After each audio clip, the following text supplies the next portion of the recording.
So I decided to do something a little spontaneous for you guys, and I'm giving you guys another vlog. And by the way, this was definitely 100% improv, not planned. Like when I say I literally just called up my brother and was like, hey, I'm finna come over, that's what I did.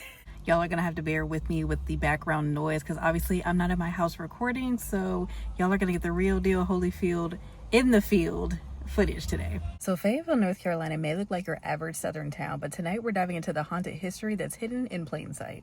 Sorry for the change of scenery. I had to get out of my car. It was getting a little hot. But I digress. From ghostly ladies in black to haunted brides who never checked out, and a cemetery where the air itself gets heavy. Let's see what spirits are lingering around Fayetteville after dark.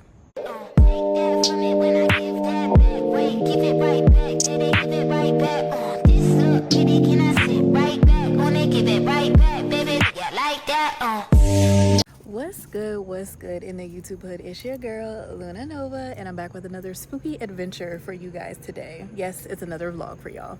You already know that I love mixing haunted history, folklore, and a little bit of my own charm. If you couldn't tell by the title of this video, of course I am taking you into Fayetteville, North Carolina with me to some of their most haunted spots. So these are some paranormal hotspots that are in Fayetteville that people talk about all the time. So let's get into the folklore of it. Tonight, I'm taking you to the Sanford House, the Prince Charles Hotel, and the infamous Cross Creek Cemetery. Buckle up, because when I say this one had my energy shifting in ways that I was not expecting, it's definitely a ride worth taking. So y'all already know what time it is. Go ahead and grab you a drink, grab you a snack, and get you some protection items from yours truly. Let's go ahead and get into these spooky spots that I vlogged specially for you guys.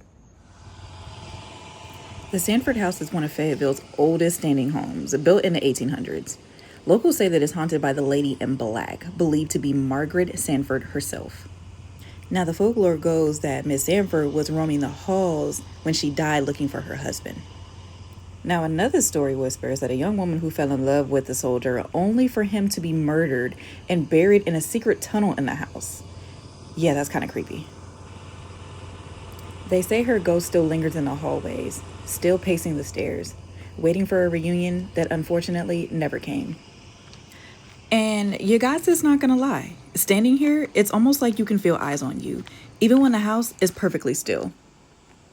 Now, this house was built in the 1800s, which means that it stood in Fayetteville for a very long time. It has seen its rise, fires, wars, and personal tragedies that history doesn't really talk about.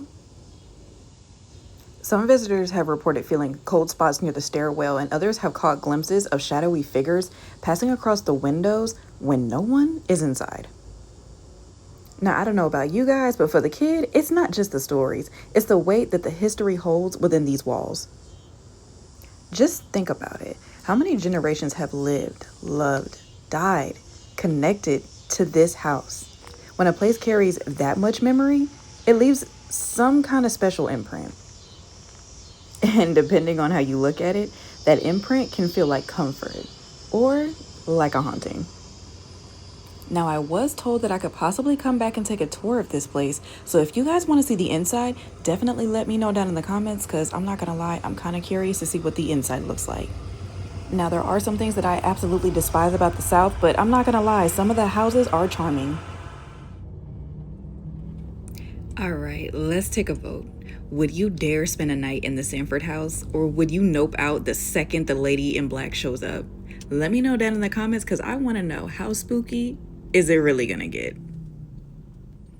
So as y'all know, your god sis is always down for the spooky shenanigans, and I really want to know, am I actually going to catch something on camera this time? Because if you guys watched my New Orleans vlog back in June, I feel like, at least y'all let me know down in the comments of that video, I don't feel like I caught what I was really looking for on camera. I know I saw it with my 4 eyes. Like, I know I don't see that well, but you know what? When I got my glasses on, I can see pretty damn good. But I didn't catch what I really wanted. So y'all let me know, should I actually try to go back and get that footage, or should I just leave the lady in black alone? Now, see, the difference between myself and some other people who claim that they're into spooky and paranormal things, I'm not going to be disrespectful. Some people go to try to conjure up these spirits and, you know, for lack of a better term, try to fuck with them. I ain't gonna do that. Me being a spiritualist and being a pillar of the community and absolutely loving what I do, I don't play about spirits. I educate and I move on. Of course, venerating and elevating a spirit or two along the way, but again, always respectfully, of course. Now this is the Prince Charles Hotel, built in 1925. Beautiful, historic, but haunted. The story goes a young bride named Charlotte walked in on her new husband with one of her bridesmaids. Scandalous, scandalous. Obviously heartbroken, this is her wedding day, and this happened the very same day. Charlotte was very, very devastated, and unfortunately, she jumped to her death at this hotel. But of course, when a spirit having a human experience has a very traumatic experience, that energy doesn't always leave, and clearly her spirit didn't. Guests have reported seeing her ghostly figures wandering the hallways, and elevators mysteriously stopping at a non-existent 8th floor. Yeah, that's freaky enough for me. Now, I didn't get to explore inside, but let's just say the security camera on the side, yeah, it was definitely funny. All I had to hear was the smile, you're being recorded, and it immediately sent me into hysterical tears. They definitely wanted to let us know that they were watching.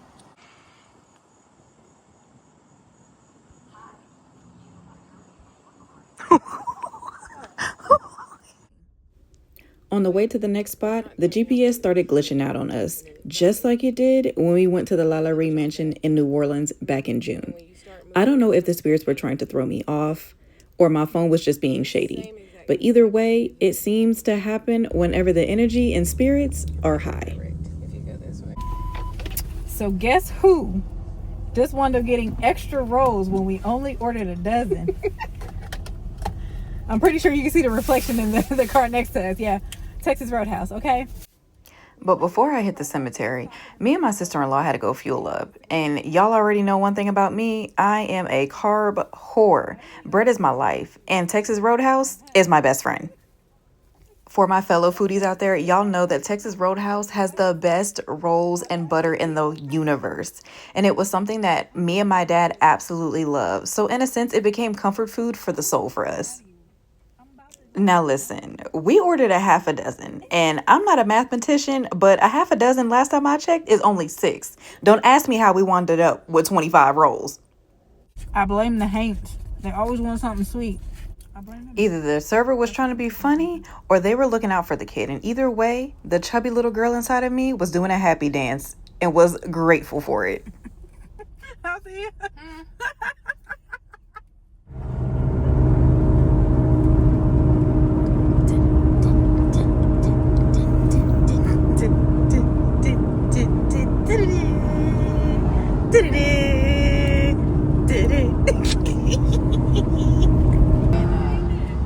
Now we are pulling up to the infamous Cross Creek Cemetery. This cemetery was built back in 1785, which means it's been around for a long time, which means that there are hundreds of spirits that definitely roam throughout the cemetery. So I know for a fact that there's paranormal activity going on here. I just wonder if I'm going to be able to catch some today. The cemetery was built as Fayetteville's main burial ground, and over the years, it's become a final resting place for soldiers, politicians, and everyday people who lived and died here in Fayetteville. Walking into the cemetery, the first thing that I noticed was how beautiful the sunset was. The way that the light hit the headstones almost made it seem peaceful. Heavy on the almost. Now, I wish I would have noticed it while I was actively recording, because some of the pinwheels and other decorations and things that were left on the tombstones, yeah, them hoes were moving, and there were absolutely not a gust of wind going on in there. So don't ask me how the hell and why the hell they were moving. Cemetery. Of course, I left an offering before coming in.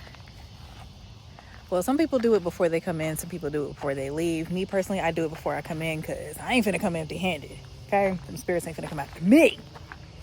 Yeah.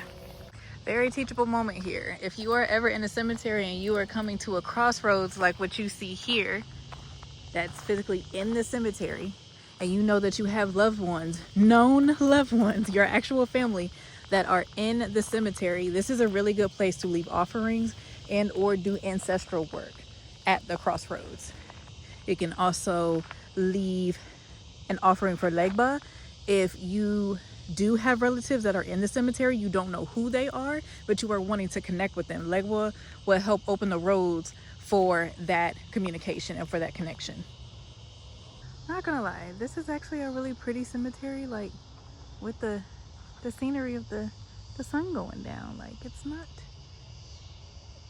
as spooky as I thought it would be. But you know, some people, just this alone would have them shitting bricks. My mama would be one of them people. She does not do the scary shit at all. She don't do cemeteries.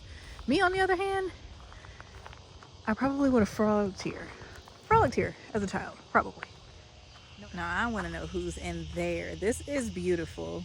Now, granted, I plan on being buried on family land, but if one must go in style. Like, on the camera, it looks a lot lighter, and that's just because of the quality, but it is actually dark. That's why I was like, not just because of the view, but energetically, it feels dark over here. I don't know if it's the trees or what, especially where we just walked through. Okay. I thought that was just me.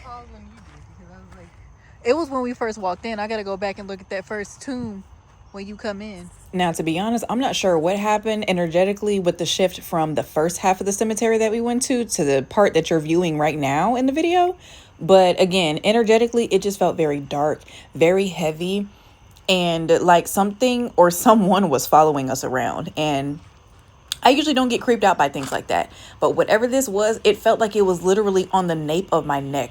And I could smell a man's scent. But I could also smell the scent of, like, for lack of a better term, I felt like I could smell a baby around. Like, you know, when you smell baby things, like it almost had like a baby powder scent that was just floating around along with this male scent that I was smelling. It was really weird. So maybe I need to do a little bit of a deeper dive into the cemetery's history as far as the people who are buried there, because there's definitely some paranormal activity going on, because I felt it firsthand. Now, according to the lore, Cross Creek Cemetery has a darker reputation. People from North Carolina say that it is one of the most haunted cemeteries in the state. As I walked in, I started to feel it. The air grew heavier, the vibe shifted from calm to sorrowful. And I kept getting a whiff of that man's cologne and the smell of a baby. Like I said, it smelled like baby powder or a baby's blanket, just something familiar to a child. I could clearly tell I was standing in the middle of layers of energy, some peaceful, some restless, and some I'm not sure. At this point, the whole place went dead silent. No crickets, no wind, nothing. I mean, nature itself seemed to pause, as if it was holding its breath.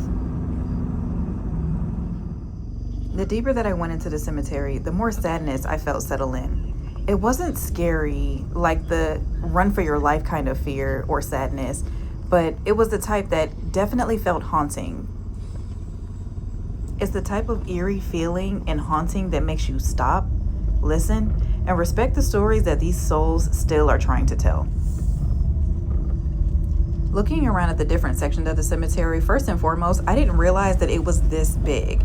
Now, I've heard that southern cemeteries can get pretty big, but damn, for this one, on the outside, it looks a lot smaller than what it truly is, because it almost seemed like a maze in here. In this cemetery, you can see the history etched into each and every stone, from the crumbling makers of the 1700s to polished headstones with fresh, beautiful flowers. This place is alive with memory and even bodies having long turned to dust. As I started to explore further into the cemetery, the weight of the history really started to set in. This place wasn't just a cemetery. It's the crossroads of Fayetteville's past. As I stated before, you can feel the stories etched into each and every weathered headstone. Some say on foggy nights, just beyond the gates, you might hear and see the distant gallop of a horse, echoing from the Civil War, along with phantom sounds of soldiers that are definitely long gone. Now, the real goosebump activator is the whisper of the tale of Ghost Holler. Though technically it's from Arkansas, Fayetteville locals talk about it as if it is something that originated from there. People have reported walking near the Confederate section and hearing a woman scream, carrying through the hollow. And once, a man swore he saw a statue's eyes glimmer in the moonlight, as if they were watching him. Yeah, that would have been enough for me to pack it on up out of there and leave. Driving through the cool twilight night, solace and sorrow mingle in the air. And it's the kind of place that doesn't just haunt you. It invites you, to linger, stay a little bit longer, listen, and really remember. The spooky teen in me, she was thriving out here. Sometimes you just need a good old walk through the cemetery to remind you just how thin the veil really is. As I left, I couldn't resist one last shot of the sunset reflecting off in my mirror, fading across the Cross Creek Cemetery. Beautiful, haunting, and unforgettable. Well, that wraps up my haunted Fayetteville adventures. From ghostly brides to haunted cemeteries, Fayetteville, North Carolina definitely had a lot more spooky history than I had in mind. The real question is, where should I go next? Drop your suggestions in the comments because I definitely plan on exploring more haunted places throughout the US of A, and I want to know where y'all want to see me next. As always, thank you for watching and rocking out with the kid on this spooky adventure here. Until next time, make sure that you drink your water, mind your business, and stay protected and protected. And as always, Luna loves you. I'll be back with another spooky vlog for you guys if the spirits allow it. Luna loves you. Take that from me when I give that back. Wait, give it right back. Did they give it